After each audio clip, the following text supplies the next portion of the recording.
passe super, l'artiste, super, encore un but sensationnel.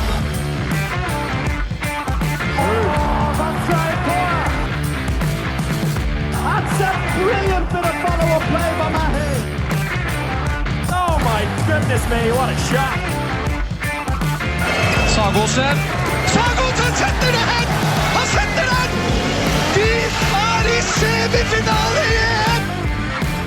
The handball hour is back. Chris O'Reilly, Brian Campion, and Alex Kulesh here, and we know finally the quarterfinalists for the World Championship 2023. France versus Germany in Danzig or Gdansk, Sweden, Egypt in Stockholm, Norway, Spain, also in Danzig in Poland, and Denmark versus Hungary in Stockholm. You Danzig. Yeah. Get out of here. Get out of town. Yeah, I said that. Oh, do you want us to be cancelled? No, I said I was just on the DHB or the DHB Instagram page, and I just saw it come up in German, and it's stuck in my head. Oh God! But it's funny you brought up all of those venues, because there still is confusion about the semi-finals, right? It's pretty clear. Like they've had it listed the whole time, it seems.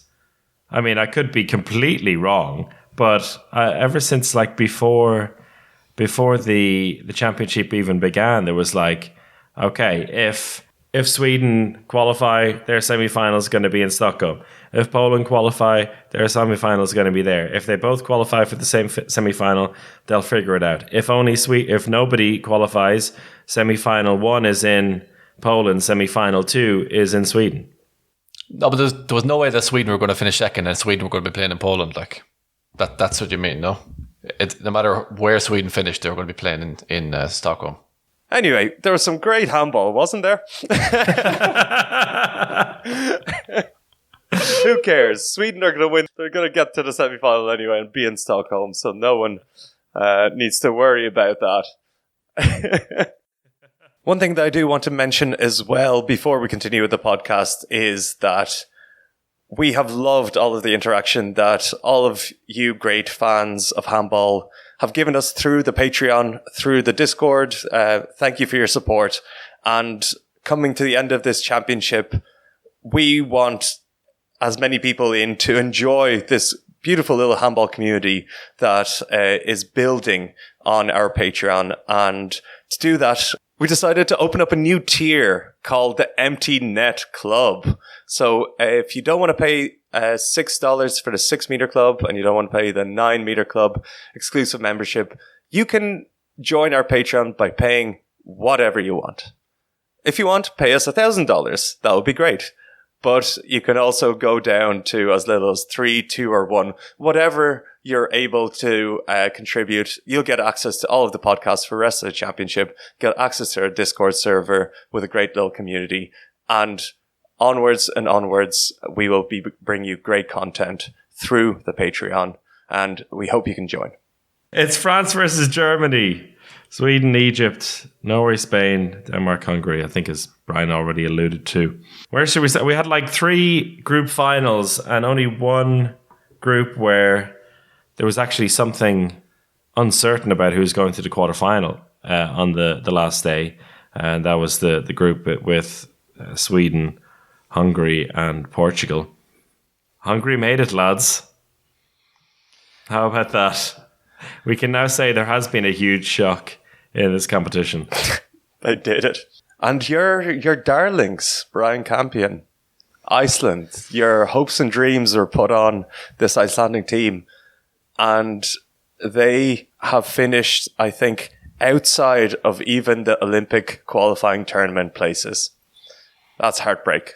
Yeah, no, that it really genuinely feels like a waste of a team. And I think it's surely going to be the end. I don't know if there's been any news about that, but surely it's going to be the end of Gudmundsson, the coach, I'd imagine. Just all the Icelandic people on Twitter, that's all they're talking about these days, is how he just kind of seems to have squandered this opportunity with such a good team. Yeah, I mean, it was something we talked about, that he wasn't really rotating that backcourt as much as he should have, maybe. And someone like Smarsson maybe should have been playing a bit more in the early games. Ended up playing a lot because of the injury to Magnusson, or to Palmerson. And he took a while to get into that game as well. So I think maybe it's good to have some fresh legs that you might need later in the competition also.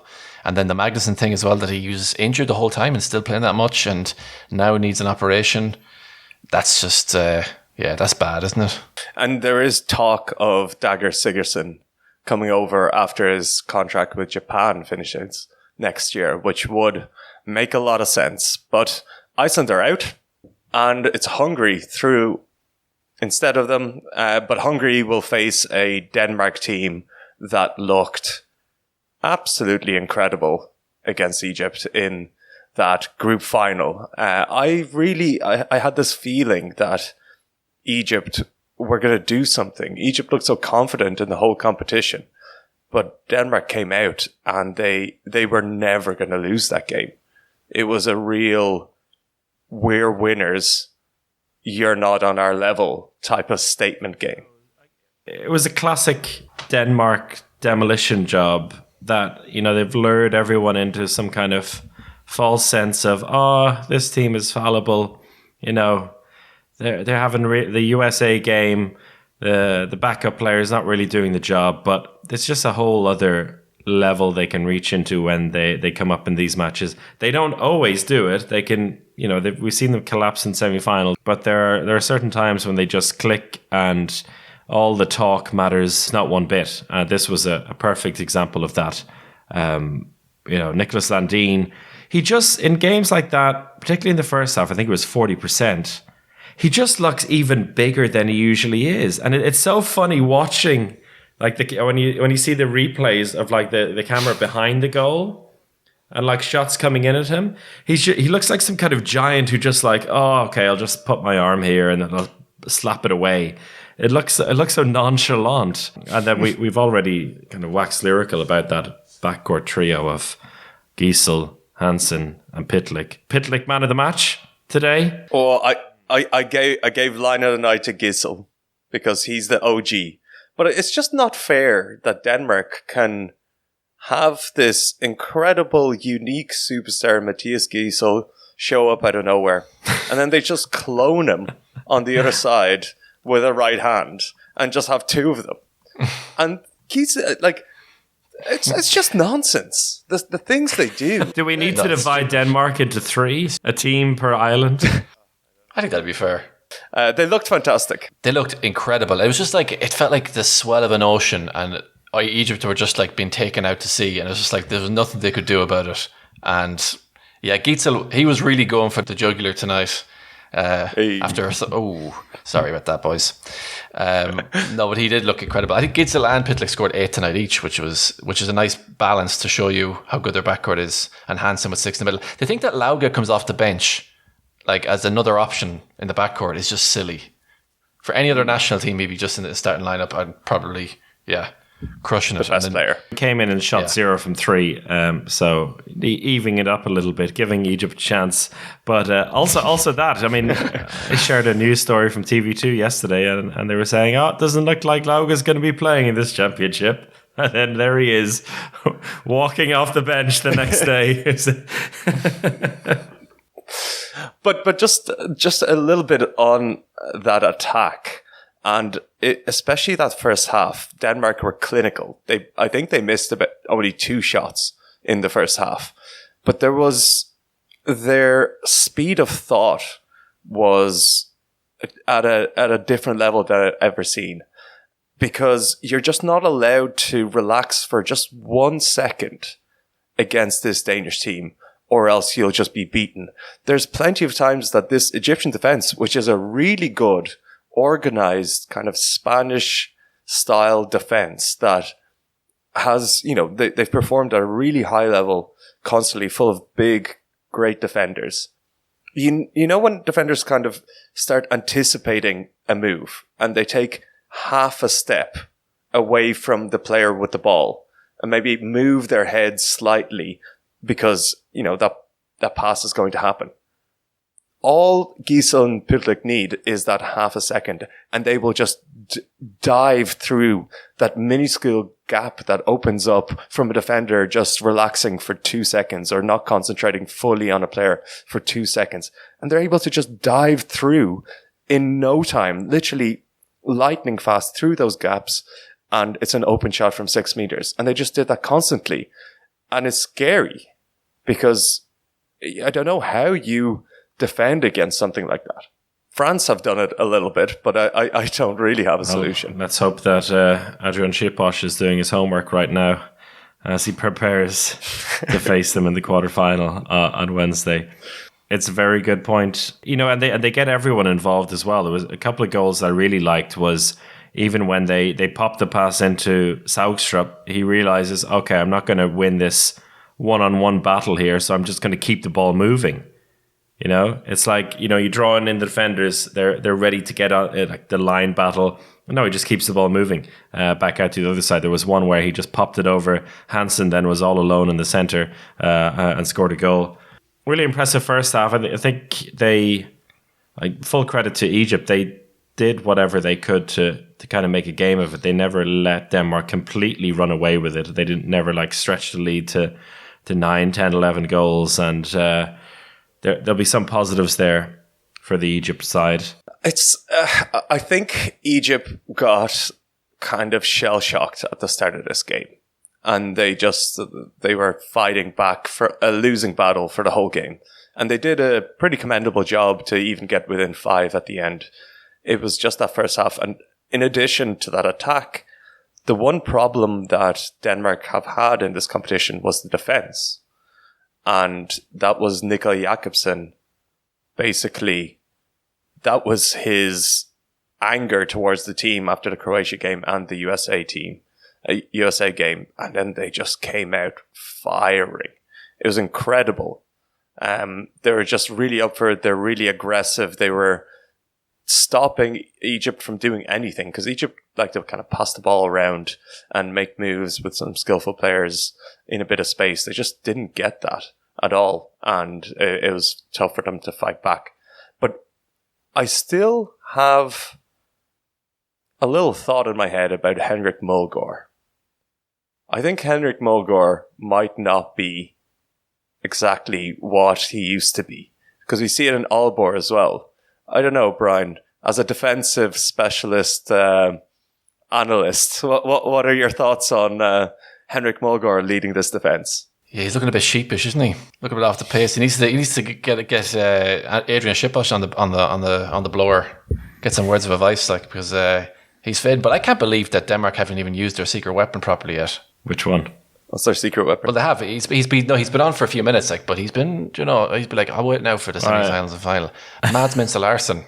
He had I saw him a few times on TV, and I was like, I forgot he was even here. He had a total of 52 seconds on court against Egypt. That does show you how far the Danish backcourt has come when he barely gets a look in. With Mulgaard, do you think that's why Kirkuluka is being brought into the squad? And then he actually came on and got a 2 minutes in his first defensive action. So if he's the solution, maybe that's a bit of trouble for Denmark. But I don't know. I do think that's a bit of a weakness. We've seen Mulgaard. I think he's part of the reason why Aalborg's defense hasn't been good this season. They're so reliant on him, and they're probably used to him being the rock in defense, kind of cleaning up any issues that might happen. Especially when you do have Giesel and Putlik playing. You can only really take one of them off for defense. And if you have Hansen as well, you're not going to take the whole backcourt off for defense. So 2 or at least one of them is going to be on the court, and maybe Kirkuluka as a defensive option, kind of to replace Giesel, and then Lauga being the great defender to back up Putlik, is kind of the reasoning behind it. But I think they were I can only imagine the expletives that Nikolaj Jakobsen was shouting at his centre block. Poor Lucas Jørgensen was probably crying in the corner. He didn't even get on in this game because the fear he put into them. That was after a player of the match performance the other day. All on attack, though. That's enough on Denmark now. Come on, let's move on. No, but so we say for that. I mean, I don't think we have a whole lot to say about Hungary, do we? Really, for that game, I think it's fair to say we're all imagining a 6-8 goal win probably for Denmark. No. It is hungry. Yeah, so expect the opposite. That's a good rule to have with Hungary. Exactly. Which I've learned. Yeah, over the years. their attack looked really good the last couple of games. They hit the 40 goal mark last time. Yeah, with Mikler in there, with Lekoy in the centre back position. The big boys, Bodo, Banhidi, and Shin.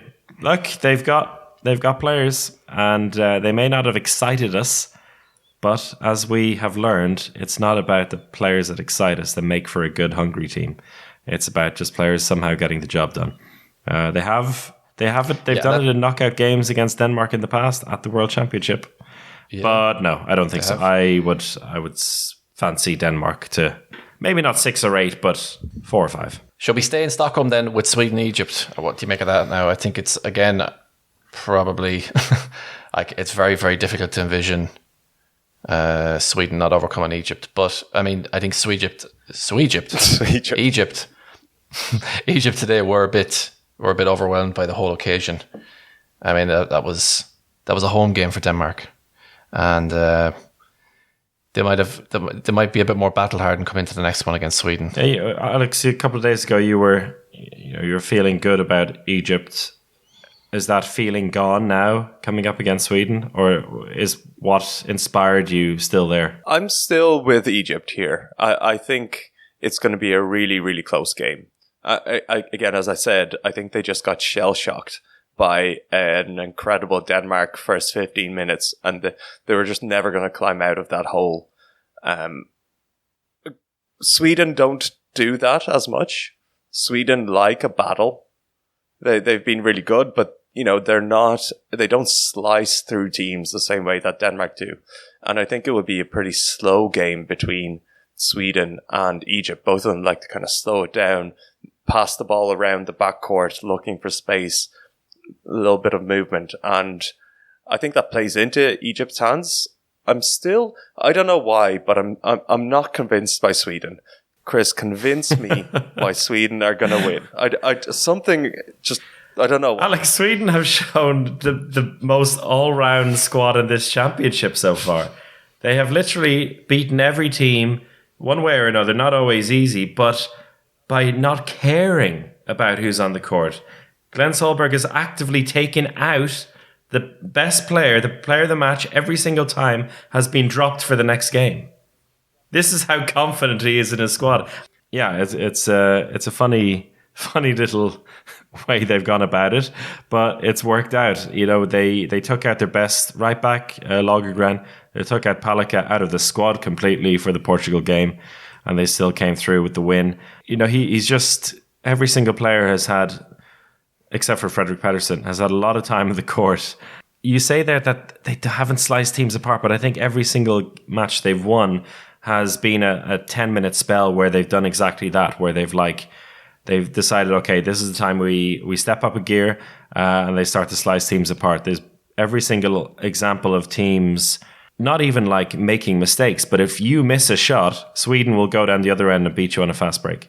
And that, you think about Ekberg, Daniel Pedersen, Hampus Vanna, and Lucas Pellas, 4 amazing wingers who've done that. Gottfriedson has picked his moments to show up. Klar has come in and filled in the rest of the time. Erik Johansson is just getting better and better with every game. And they have all the tools. All right, Chris. Have I convinced you yet? Don't beat him to death. Don't. Christ. Yeah, talk about hammering the point home. I don't know. You haven't convinced me. You've just said a lot of good things. It's like all these good things. I haven't heard a great thing coming out of your, those 10-minute spells. That's good. Isn't that how they won the Euro last year? It was, yes. But Egypt weren't in the Euro. Yes. But I do think it's a very good sign when you look at their top scorers in every game. I think Vanna was joint top scorer for 2 of the games, and for every other game then they've had a different top scorer, which not all other teams can say. If you look at Germany, for example, I think Knorr was top scorer in 4 of those games, so they're relying heavily on one player. But Sweden have so many people to call upon, which is just... Yeah, which is good if one of them isn't firing. Yeah, it's a thing that we always talk about as a negative side for teams, or we're worrying about teams not being able to deliver once player X doesn't have a good game. that's not a problem for Sweden because they have player Y and they have player Z. So that's the big thing, I think, for me. And that should do the job against Egypt. Egypt will make it a bloody tough game, yeah. I think it'll be a 2 or 3 goal game. I hope it's close as well. I hope Egypt can do themselves proud, but I think it'll be a quarterfinal exit once more. Yeah, I think I can see the game going a little bit like the Sweden-Portugal game, which was a slog for Sweden. It was tough. And Portugal just weren't good enough in the end. They, again, there was a 10-minute spell where Sweden ripped them apart. But Portugal managed to fight back out of that almost. But I can see a similar game unfolding between Egypt and Sweden, where Egypt do slow it down. They kind of get Egypt get a lot of these deflected shots, post-contact shots, but they do it constantly, and they're shooting some of the best percentages. Their whole backcourt, except for Ali Zayn, is really firing in this championship. So I think it'll be a tough one. Of course, I see Sweden as the favourites, but I think it could be a really close game. It could be another dramatic penalty shootout, which Egypt go out on. Imagine. That would be heartbreaking. Flying kung fu save by Palika from a penalty. Yeah, especially with I couldn't find it in the game itself though, but when I was switching back and forward between the Denmark and Germany Norway game, and Yaya Eldera was off on the bench icing his fingers. Like, it looked like he dislocated a finger or something, but I didn't see it. But I don't know if you saw what happened to him there, but he didn't play the rest of the game then. So hopefully it'll take more than that to keep Yahi out. Yeah. Just because we mentioned Iceland and then being knocked out, a quick mention for Portugal, who, if it were not for that really controversial penalty that they conceded against Brazil in the first game of the main round, they'd be the team in the quarterfinal right now. And a big shout out, particularly for me, to Rui Silva, who was amazing against Sweden in that last game. Like he had a performance I haven't seen from him in a couple of years. That was wonderful. He's had a great tournament again, which is a huge surprise because he has been terrible for Porto. Well, he hasn't been terrible, but he's just not what we're used to seeing from Rui Silva. But at least our friend Miguel Martins lived up to his club form and was pretty terrible in this championship. I can't defend him anymore. Anyway. And I was talking to our friend of the podcast, Marcio Menino, and he says, I'm done with handball now after those results for Portugal. So he's not watching any more of the World Championship after that heartbreak. That's not true. Marcio. I do have to say, we don't talk about referees too much in this podcast. We don't like to single them out, but I actually, those two kind of crucial games, Portugal versus Sweden and Portugal versus Brazil, were refereed both by the Bonaventura sisters, and I think things did fall against Portugal in both of those games. I think there was mistakes. Again, nothing malicious here. I think there was just mistakes at crucial times. I'm not talking about the penalty at the end, just generally in the end of those games where there were some mistakes that fell against Portugal, and I can actually understand how the Portuguese fans may be angry with these results. Again, it's not nothing malicious there, but it's just the bad luck that plays into handball as well. Luck is part of the game, and in this tournament it seemed to kind of fall on the wrong side for them. Yeah, we've all been there. We've all had these things happen against our teams, and it is difficult to get over very quickly, and it's difficult to look at it as falling on one side of the coin or the other.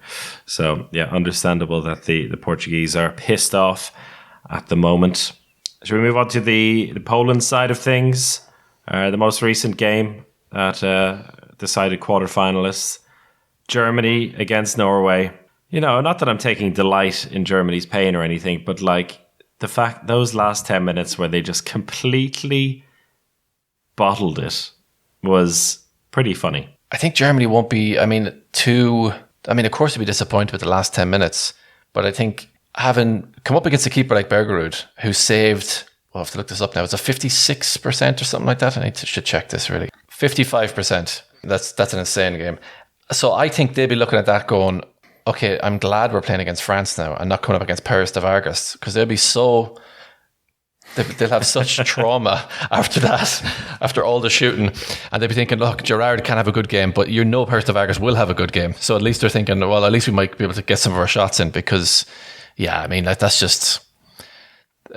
I wouldn't like to be maybe in the dressing room afterwards with Gislason, but I will say this. I think it's pretty unbelievable how we've gotten very used to Yuri Knorr being so good for Germany already that you almost feel like you don't need to bring it up, that he's been almost so reliable for most of the games that I've seen him in anyway. And he really has kind of just completely cemented his name on that centre-back position. And without Germany, without Knorr in there, they are a completely different outfit. And it's a breath of fresh air for us neutrals to watch Germany now and not have Philipp Weber playing in centre-back all the time. Philipp Weber is a fine player, don't get me wrong, but Yuri Knorr is just a different level. I mean, he's a really incredible centre-back player and just adds... Yeah, I feel like that was kind of Germany's downfall to an extent as well. And as the game wore on, for context here, Germany were 25-24 up into the final 10 minutes, and they conceded 4 goals in a row. And there was a point there. So I think Yuri Knorr was like 8 from 9 originally, and then ended up 8 from 13. And there was, towards the end there, there was like almost 3 German line players in there. Everyone, like all the defenders, all the attackers were in this like circle in the center of the court and just waiting for Yuri Knorr to take the shot. And there was one time where he, was like, okay, literally nobody's going to do something here. Took the shot and was parried away by Bergerud. One time earlier in the second half, same thing happened, but he scored and he looks over to the bench and he shrugs. He's like, what are we doing? Like, what's the plan here? And it's great having him, because when teams stand off him and he seems to have all the time in the world and scores these goals, it's fantastic. But if there's no plan, then they're in trouble. Can I just say that he is the best standing player I've ever seen. The things he can do just literally standing on the 9-meter line. And for some reason, people are just like, I think it's ingrained in handball players' brains that if a player is not moving fast, then you don't step up on him. And he's able to just get to the 9-meter line and just wait there and make some decisions. And he has an unbelievable standing shot that comes with no momentum. It's literally, he's just standing there and unleashes an underarm that beat Norway continuously in that first half. Or he just gets it to the line. And it's so strange, actually. But he's incredible at it. But I agree. Yeah, what can they do? What's their other options? I think that's the problem. They don't have an option. It was the same in the Serbia game, you remember. And if it wasn't for Joel Berlim, wasn't it? Joel Berlim? Their keeper there, who had an absolutely incredible finish to the game. I think Serbia would have beaten them as well. And it was very similar-esque that it was like the last 10 minutes. It was kind of like, why is he still playing Yuri Knorr? He's clearly tired here. And it's like, he's so good when he can play for 45 minutes or whatever. But then I feel like maybe Gislason thinks they don't really have an option B or someone who was as good, but it does seem a bit wild to almost throw away games like that. Or they did throw away the game today, didn't they? Lukowicka came in, scored a couple of goals, then he got himself a direct red card. Germany played well for the most part, and I honestly believed when they went that 1 goal up that they had full control. But then that was what is so dramatic about it. They totally froze in attack, and it was bizarre to see. Norway again. Well, first of all, Bergerud coming off the bench at 55% saving. That's a couple of big games in a row for him now, and that's been a problem for Norway over the years, not trusting the goalkeepers. But again, using the bench really well. Sander Overjøret had played 6 minutes in this championship before today. He came on, played 8 more minutes, and scored 3 goals. So a guy who just hasn't been used. They were waiting for the right time to put him in. Trusted him and Eric Toft enough to play together for about 5 minutes in that first half as well, and things didn't go to shit. So it's refreshing to see Sander Sargesson only playing 35 minutes and people like Joran Johannesson coming in. 5 goals for him today. Christian O'Sullivan is even scoring goals. The whole backcourt just doing the business. And yeah, it's looking quietly good for Norway. And I know Alex has a lot invested in this happening. And they, once again, come up against Spain in the quarterfinal. Oh, what a classic. Oh, an absolute classic. I wonder if Spain threw the game against France because they knew that Norway were going to win. But that point about Norway rotating the squad, I think we talked about it in our last podcast, but it was really obvious in the game against Germany. And this whole tactic of Sargesson being ready for the end of games. He played at the start and then didn't really play in the first half. He was just sitting. And then he did come in and score a couple of goals. It has worked for them.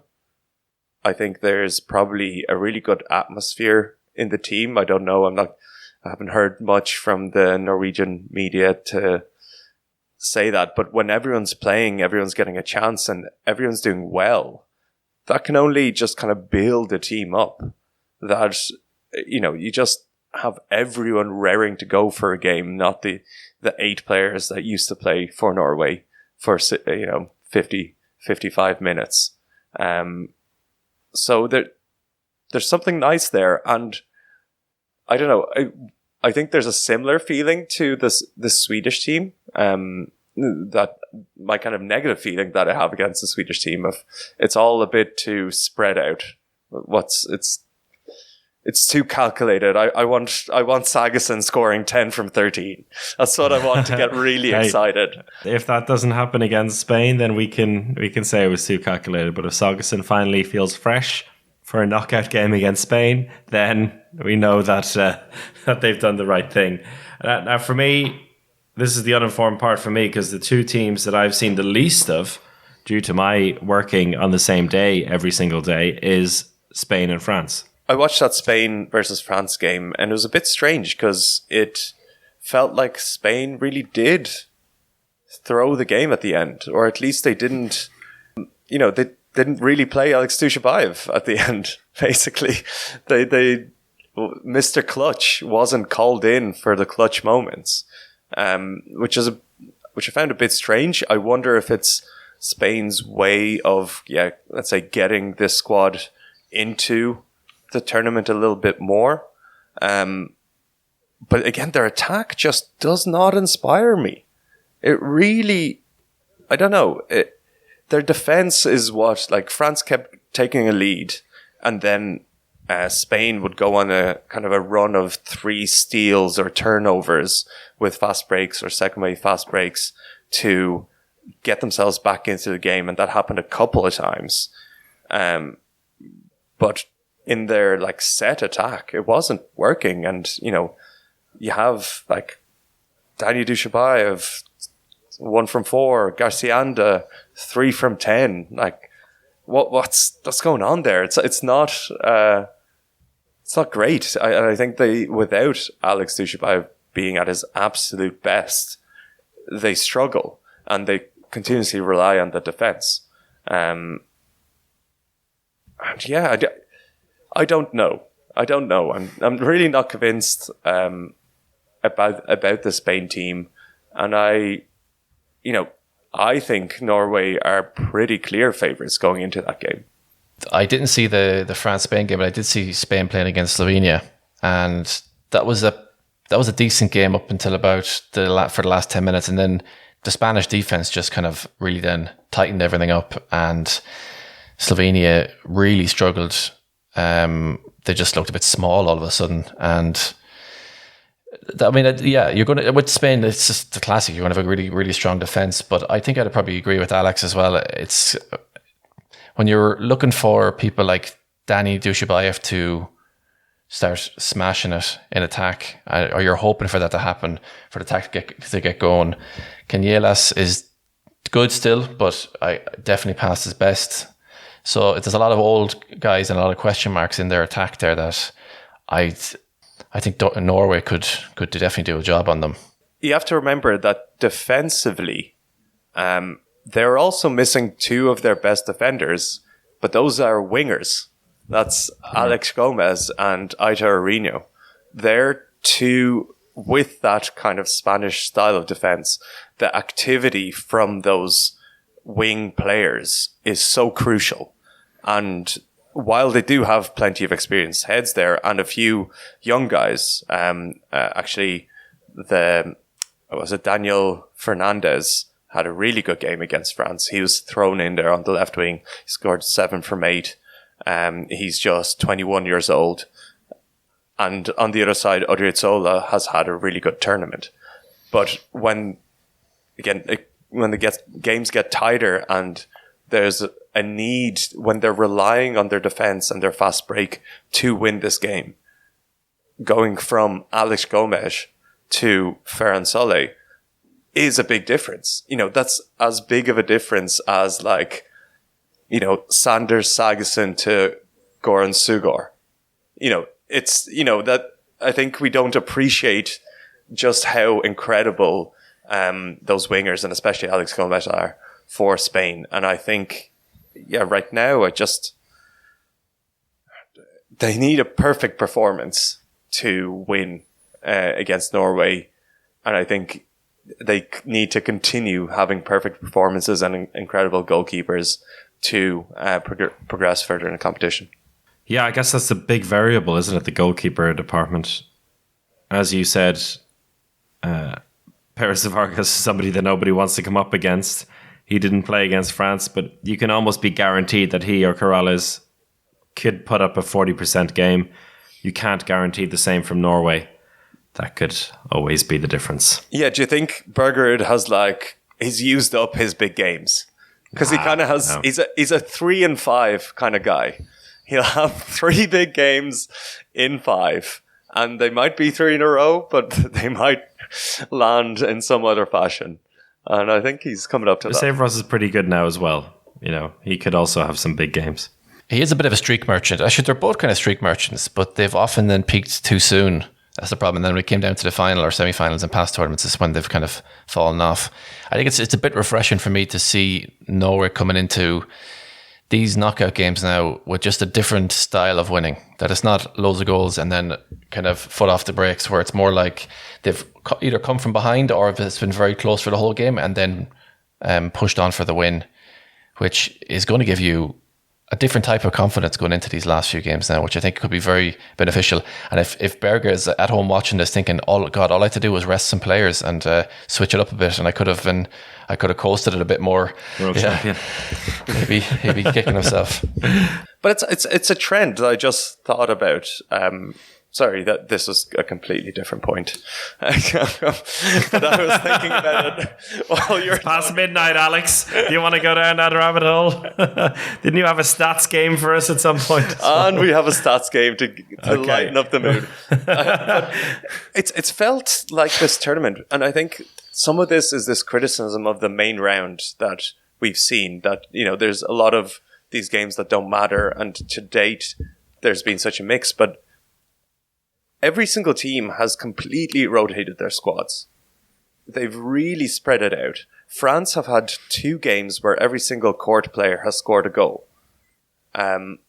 Every team has gone for that tactic. I think they learned from Sweden pretty much in the last Euros that that's the way to go. And every team has, except for Germany, who've just relied on a couple of their players. But every, let's say, favoured for the championship has completely used their squad, and it almost feels like we're going into these games and we don't know what to expect. We don't know which players are the ones that are going to really step up, which ones we're going to be looking at, or if, as you said, Glenn Solberg is just going to take out his best players in the quarterfinal and the semi-final again. Is that the new tactic? To me, that is a little bit sad. I want superstars, and I hope they show up. The knockout rounds are different. I think that's when you can go balls out for the last week, particularly in the semi-finals onwards. Now there's no more second chances. You also don't know which players are going to return for teams. We mentioned Lauga, another one, Deacon Mem. He was an uncertainty in the last podcast, but then he came, 4 goals, 5 turnovers. He's back.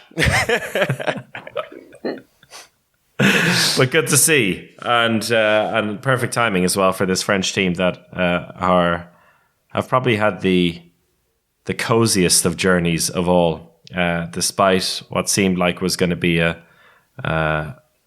had a tougher preliminary round, I think, than they had a main round. Is that fair to say? They were able to chill out for the main round, and then they look good against Spain. Yeah, I think Deacon Mem is huge for them. I think that's it. I think he's the player that they need to get going and get him comfortable. 5 turnovers is not a pretty stat line, and that could just be the first game back from injury, kind of ring rust. But hopefully he gets that rust off for that quarterfinal. And I think that quarterfinal between France and Germany is wide open for me. Perhaps the 2 best teams on one side of the draw in terms of the quarterfinals in Sweden, as a Denmark and Sweden, they're favourites to win those. The other 2 quarterfinals are much closer because we don't know exactly what's going to come from them, and I think they should be really good games. I just hope if Germany lose, they don't lose because Yuri Knorr's on the pitch looking tired for the last 10 minutes again. Because if that happens, I think it'll just look absolutely ridiculous. 3 games in one tournament where it looks like the same thing happening 3 times. But I think it's going to be France, Sweden, Norway, and Denmark. That's the semi-finals. Nothing crazy. I'm afraid I fully agree. My initial predictions. I'm still back in Germany. I think Sweden, Norway, and Denmark. Yeah, that will still leave room for my prediction of Norway, Denmark, and Germany to get the medals. Can't wait for the podcast now when it's Germany, Egypt, Spain, and Hungary in the semi-finals. But anyway, I will say that I think Egypt could cause an upset against Sweden. They could all somehow cause an upset. That's why they're the teams here. They've all done something to get here. Although the whole championship has been, there's been a lot of talk about the format. I did say in our Discord that I would provide my quick solution for a world championship and how you can format it. I'll do it super quick, right? Go. Same amount of teams, so we don't lose any of that thing. We have the same group structure, right? 8 groups of 4. However, after that, we go straight into knockouts. First place in every group go into the last 16. And then second faces third from another group in the first knockout round. Fourth goes to the President's Cup. NFL style. So 24 teams still progress to the knockout rounds, but not into a main round. And then it's second v third. Someone gets knocked out. The winner goes through to the last 16. Knockout. You don't lose too many matches overall for like the winning team. The middle teams stay in the championship for long enough. Still the President's Cup. TV's happy. Knockout rounds every single time. And every single group game matters because everyone wants to finish first or second or third. And there's no coasting. There's no resting Andreas Palika. I like it. There you go. I do like it. I also like your idea from a few years ago playing the President's Cup first, but that was a while ago. That was as like a semi. Yeah. Well, I mean, people have already qualified for it, but this is for you'd be qualifying for the main round. Yeah. I think that one works a little bit better on the women's side, as kind of to get teams into the competition. I think on the men's side now, there's less of a gap between first to fourth. There might be one blowout, but it won't be, there won't be too many 20-goal blowouts unless you're Uruguay. Anyway, stats time. Right. Who wants to play a game to finish the podcast? And finally, we have enough stats to actually, make some conclusions. So it's always difficult in the first 3 rounds, and it's more difficult with weaker teams. But we played this game pretty much in the Women's Euros, and this is So I've got 4 categories of players. I've got expensive players, I've got room to improve, in the sweet spot, and overperformers. So we got 4 categories there. I can give you the breakdown. I've focused on backcourt players. These are just all backcourt players, and eventually I have to sit down with Julian Rooks and nail down these numbers and not just pluck them out from thin air as I do in every championship.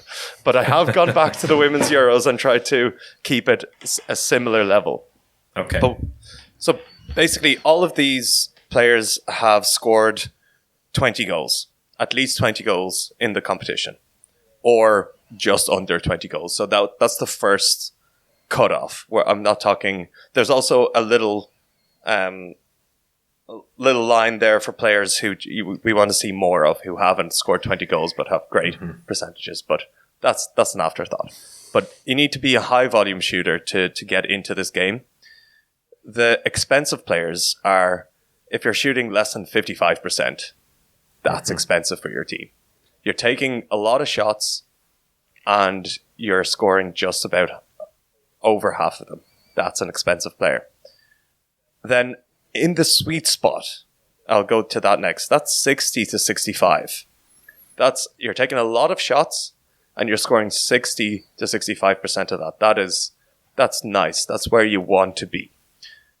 The room to improve one is a little bit finicky. It's kind of 55 to 60%, but that can be, depending on the amount of shots you take, a 57% might be good.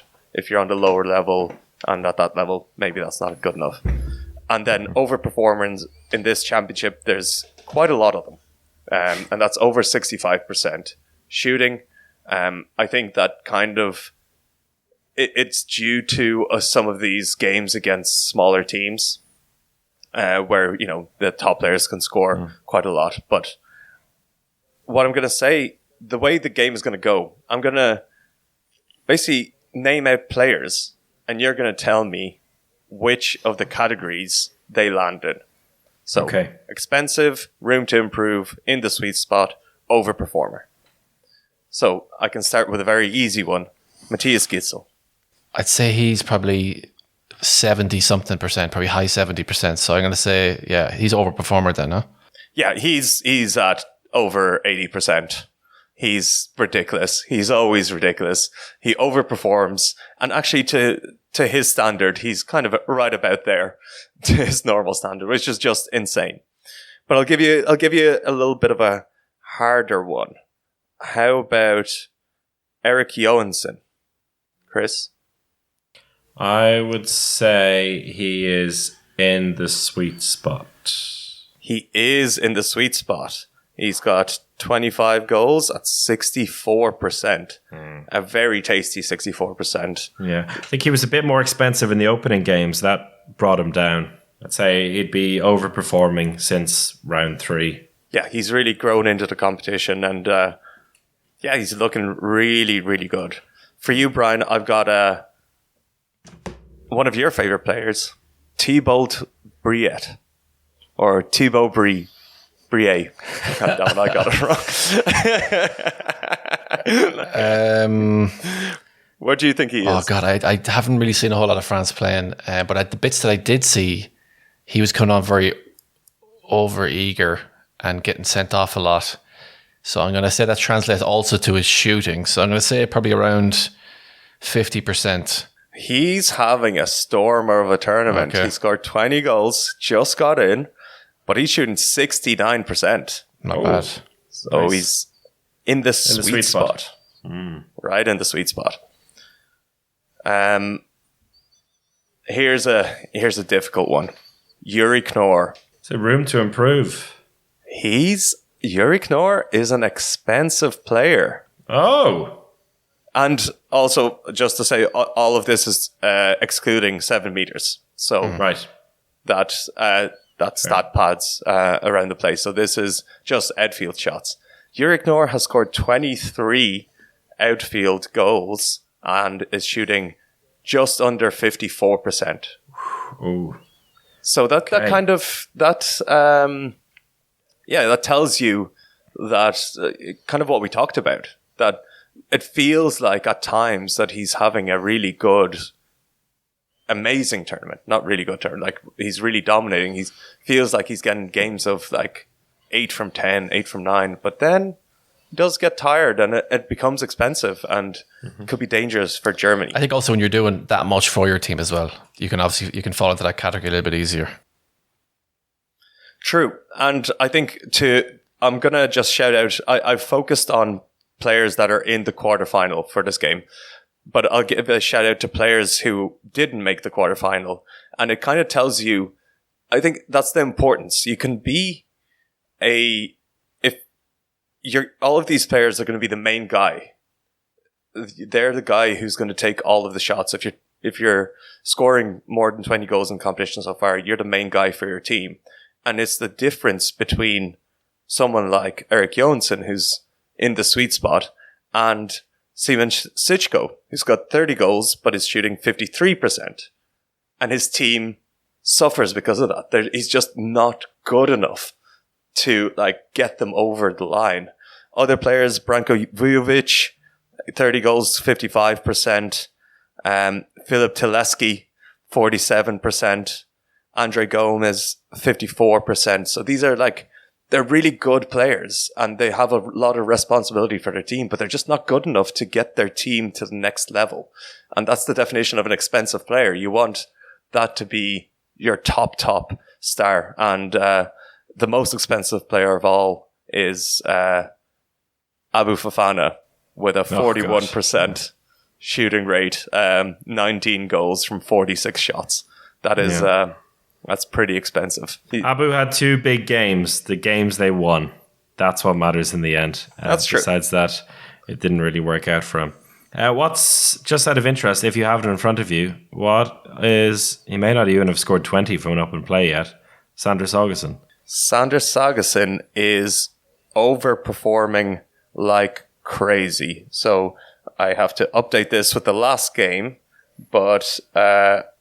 he's basically scored 25 goals now at 75%. Wow.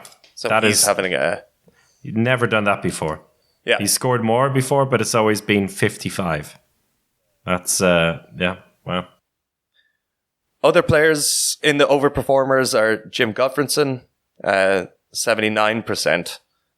Just 19 goals. You might want that to be a little bit higher. Then Simon Putlik he's Gitzel 2.0. He's got 28 goals at over 80%. So, oh my God, from left back. It's from left back. And the difference between Putlik as well, because he's a backcourt shooter. Gitzel is always breakthrough, but Putlik also takes those 9-meter shots, and he's right up there. Miguel Hansen must just be falling asleep with a smile on his face these days. Just thank God. Oh, thank God. I've still got a few years left like this. So, speaking of Miguel Hansen... he's probably in the sweet spot in terms of his shooting. So Miguel Hansen is having a ridiculous tournament. He can just turn it up because he's shooting better from outfield than he is from the 7-meter spot. So he has now 20 goals from outfield at an insane 80%. And from the 7-meter line, he's at a measly 77%. Yeah. Wow. What a time to be alive for Miguel Hansen. Miguel Hansen 4.0 with the addition of Simon Putlik. Okay. Any more on the stats there, Alex, before we wrap up? Guess Daniel Dushabayev's shooting percentage. 58. Brian? 52. 50 straight for Daniel Dushabayev. Oh, yeah. Scores 1 out of 2 shots, and he takes quite a lot of them, and Spain are relying on him. So that's why I don't think that they're going to go extremely far in this competition. Okay, well, thank you for that, Alex, and thank you, Brian. We'll be back with a bonus episode after Spain knock Norway out of the quarterfinals, because that is definitely going to happen now. But thank you all for listening. Enjoy the quarterfinals, and we'll catch you next time. Goodbye.